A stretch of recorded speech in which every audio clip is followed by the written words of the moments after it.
E aí galera, Dabi na voz. Muito obrigado pelo enorme apoio que vocês me deram nos últimos vídeos, e também por baterem o dobro da meta da parte anterior. E a pedido de vocês, hoje eu estou trazendo o recap da parte 8 do Prota que despertou o sistema de um deus, e se tornou o rei invencível do seu próprio território. O card da playlist dessa obra vai estar passando na tela. Lembrando, se vocês gostarem do vídeo e quiserem a continuação, deixa o like, inscreva-se no canal e compartilhem esse vídeo com seus amigos. E também comentem para dar mais engajamento. E se esse vídeo bater 3.000 likes, eu faço a parte 9 dessa obra. Na parte anterior, o protagonista se vingou dos 12 imortais, e de brinde ganhou um clã cheio de belas raposas, e usou os pontos de domínio para expandir ainda mais seu território. Assim, 3 dias depois, no templo do Rei Invencível, nós vemos uma bela visão, aonde a Lingbon fazia uma maravilhosa massagem no seu mestre. É claro, como vocês devem imaginar, o Prota estava extremamente feliz por ter uma pupila feminina, e enquanto se sentia no paraíso, ele ouviu sua discípula falar que o pai e o avô dela estavam reorganizando a seita da Nove Espadas, então eles vão ficar alguns dias sem vir até o templo. E diferente dos meus inscritos que devem estar com inveja do Prota, o Covinhas do Paraguai estava com inveja da garota. Ele queria massagear o Rei Invencível no lugar dela. Enquanto isso, fora do templo, a Hongyi estava triste por não ter conseguido completar a tarefa que seu mestre deu para ela, e por isso ela está preocupada em ser punida mais tarde. Então, não querendo envolver sua amiga na sua bagunça, ela falou que era melhor a Baiyu ir embora agora. Mas ao ouvir que sua amiga poderia ser punida, a Baiyu ficou animada, já que ela queria receber aquelas palmadas novamente, e fingindo ser uma boa amiga, ela disse que não importa o que aconteça, ela ficaria ao lado da Hongyi. E ouvindo isso, a raposa se sentiu grata por ter uma amiga tão leal. Assim, toda animada, a Baiyu chegou na porta do templo, e acabou ouvindo a jovem senhorita dizendo para seu mestre que não aguentava mais. Ela tinha ficado sem força. Naturalmente, elas pensaram que o Prota e a sua discípula estavam fazendo coisas obscenas. Normalmente, nesse tipo de situação, você iria embora e fingiria que não ouviu nada. Mas a Hongyi fez ao contrário. Ela abriu a porta do templo e viu a jovem senhorita em cima do seu mestre. E enquanto ficava surpresa com essa cena, ela se ajoelhou e pediu para seu chefe castigar ela por ser tão incompetente. E indo no embalo dela, a Baiyu disse que esse assunto também era culpa dela, então ela deve ser castigada junto com sua amiga. E para estragar sua felicidade, o Rei Invencível falou que não vai punir ninguém. E diferente dela, que entrou em depressão após ouvir isso, a Hongyi se sentiu grata pela bondade do seu mestre. E como nosso Prota não é idiota, ele percebeu que a Baiyu tinha ficado triste por não ser punida. Mas deixando sua curiosidade de lado, ele entregou uma pílula para a Hongyi, e disse que daria uma pequena lição sobre a criação de pílulas para ela. Naturalmente, ela ficou feliz em receber uma medicina imortal, e vendo sua amiga sendo recompensada, a Baiyu começou a pensar em um plano para poder sentir aquelas palmadas novamente. Assim, depois da maravilhosa massagem, o Rei Invencível estava pensando em um plano para aumentar seu território para ganhar o título de Lorde da Montanha. E o melhor plano para sua situação atual que ele conseguiu pensar, era criar um clone do Reino Imortal, e usar ele para andar por onde ele quiser nos reinos inferiores. Então, sem perder mais tempo, ele usou seus pontos de domínio para criar um clone.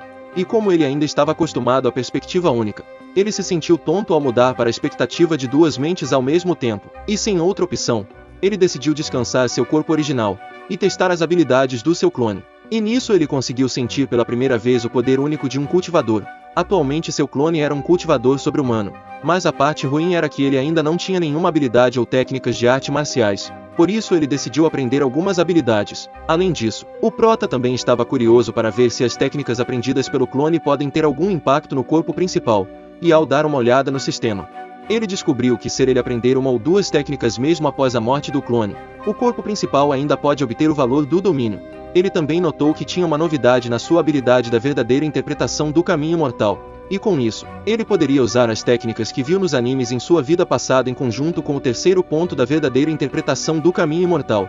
E como o clone faz parte do sistema, ele acredita que seria capaz de usar as funções do sistema, e provando que sua teoria estava certa, ele conseguiu usar a terceira função da sua habilidade mais forte para reproduzir o poder da Dedada Suprema, e sem querer ele acabou destruindo uma parte do templo.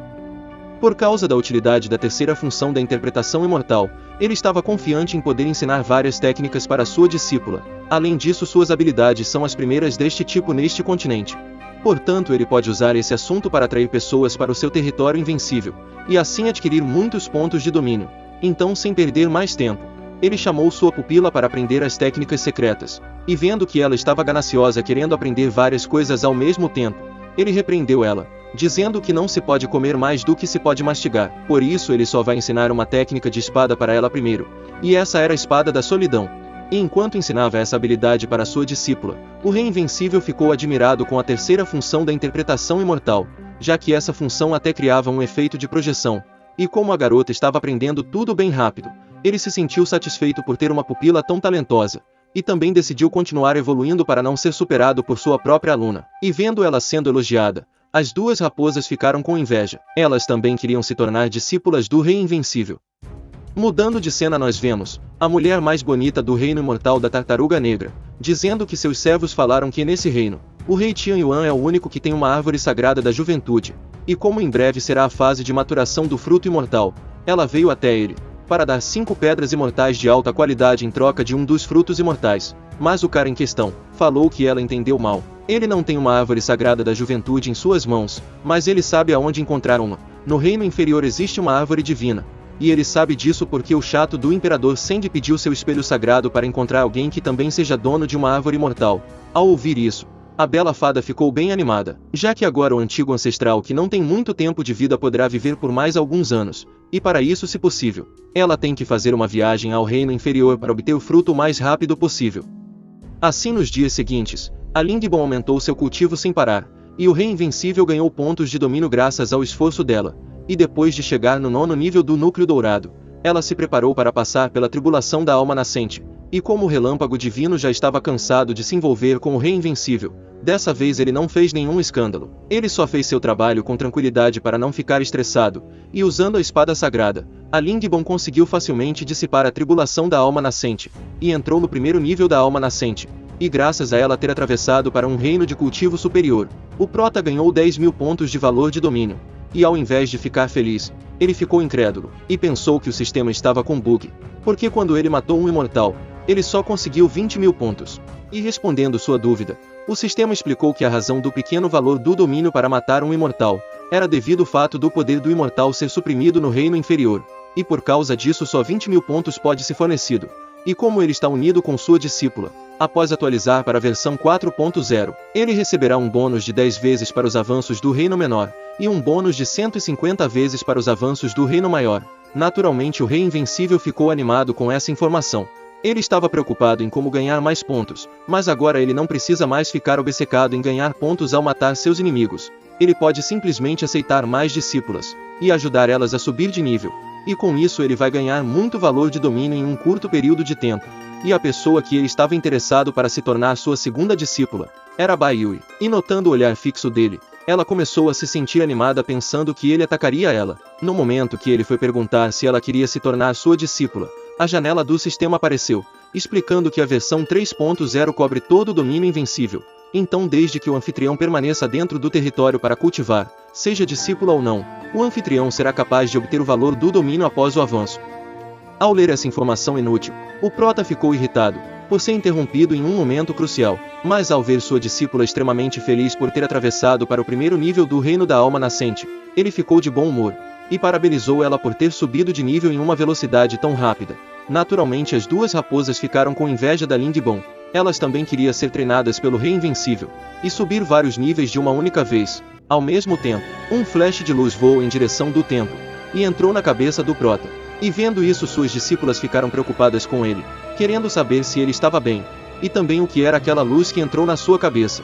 E ele acalmou elas dizendo que seu subordinado acabou de transmitir as notícias sobre a seita da vida eterna.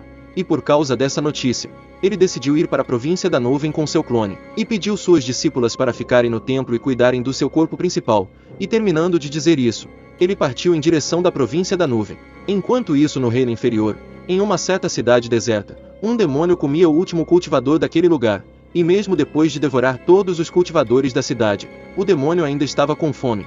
Ele queria comer mais desses cultivadores humanos. Eles são sua principal refeição para encher seu estômago. Mas como ele tinha que completar sua missão, ele deixou isso para depois, já que ele precisa matar o cara que roubou a arma sagrada do respeitável imortal dentro de 3 dias, e retornar ao reino superior, porque assim ele será capaz de se tornar um imortal no verdadeiro sentido. Ele esteve esperando por este momento há milhares de anos, então ele mal pode esperar para voltar para o reino superior.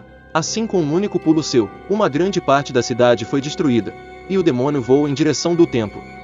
A cena volta para as discípulas, e mostra elas descobrindo que aquele que tem vivido com elas nos últimos dias era o clone do seu mestre. E com a partida do clone, elas ficaram sozinhas com o corpo original do seu mestre, e isso era algo perigoso para ele, já que não importava o que elas fizessem com seu corpo, ele nunca saberá. Enquanto isso, na província fantasma, o Rei Invencível finalmente deu uma pausa. Depois de voar em uma grande velocidade durante um tempo, sua localização atual estava a vários milhares de metros do seu templo, e enquanto ficava admirado com a habilidade física do seu clone, ele notou que não poderia usar as funções do sistema depois de deixar o território invencível, mas como seu clone parecia ser forte, ele não se importou com esse detalhe, e decidiu encontrar alguém para perguntar sobre o caminho para a província da nuvem.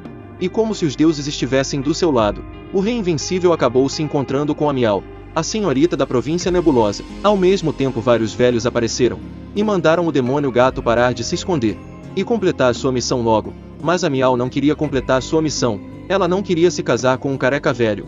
E enquanto ela atacava os monges do nível do núcleo dourado, o prota notou que a garota estava em desvantagem. Se as coisas continuassem assim, ela teria que se casar. Este é um cenário bem clichê dos animes, aonde o protagonista teria que salvar a heroína. E como ele não queria ver ela se casando com um velho careca, ele decidiu salvar a gatinha, e fazer ela ser sua guia. Assim, no momento que ela estava sendo capturada, ele usou sua habilidade para afastar eles, e mandou eles desaparecerem da sua frente. Mas ao invés de ouvir seu aviso, eles se prepararam para atacar. Mas antes de conseguirem se mover, o prota usou sua coerção espiritual para fazer eles cuspirem sangue. E vendo que o prota era forte, a garota gata se agarrou nele, e olhando para ela, ele notou que ela tinha potencial o suficiente para subir nas fileiras do cultivo. E interrompendo seus pensamentos, a Miau falou que ao ver um pouco do grande poder dele, ela decidiu ficar ao lado dele para fazer todas as vontades dele. Naturalmente o prota ficou confuso com essa situação. Ele não conseguia acreditar que o roteiro estava entregando uma loli para ele assim. Nem mesmo o mangá de harém se atreveria a fazer isso. É claro, não tinha como os monges ficarem parados enquanto isso acontecia. Por causa disso, eles imploraram para ele ficar de fora dos problemas do seu clã, e não querendo continuar ouvindo as bobagens deles, o Rei Invencível mandou eles desaparecerem da sua frente antes que ele mude de ideia e mate eles. E notando que ele estava falando sério, eles fugiram sem pensar duas vezes. E com a partida deles, a Miau ficou feliz por ter sido inteligente o suficiente para agarrar a perna deste humano, já que os especialistas do lado do seu pai não podem fazer nada com ela. Enquanto ela ficar com esse cara, ela ficará segura, mas estragando sua felicidade. O prota falou que não estava interessado em ter um gato, mas mesmo ouvindo isso, ela não desanimou, e disse que se ele não quer um gato, ela será a esposa dele, e por ela estar desesperada, ele acabou deixando ela ficar do seu lado. Não foi porque a garota falou que seria esposa dele. Ele prefere mulheres mais velhas. Ele só aceitou porque precisava de um guia. Quando o velho levou ele ao templo, o ancião abriu o vazio, e por isso ele não sabe o caminho para voltar para a seita eterna. E como ele ainda não aprendeu a capacidade de abrir o vazio, ele precisará de um guia. E por não ter outra escolha, ele levou a Miau como sua guia. Ao mesmo tempo, a Miau ficou confusa se ficava feliz ou preocupada, já que ela tinha saído da toca do lobo para cair na toca do tigre. Assim, com a partida deles, um monge careca apareceu no local aonde eles estavam alguns minutos atrás, e encontrou o sino da senhorita Miau. Rapaziada, se vocês querem a parte 8 da jornada do prota que despertou o sistema Overpower e se tornou o rei invencível do seu próprio território, deixa o like, e também inscreva-se no canal para me ajudar a pegar 60 mil inscritos. Muito obrigado mesmo pelo grande apoio de todos vocês.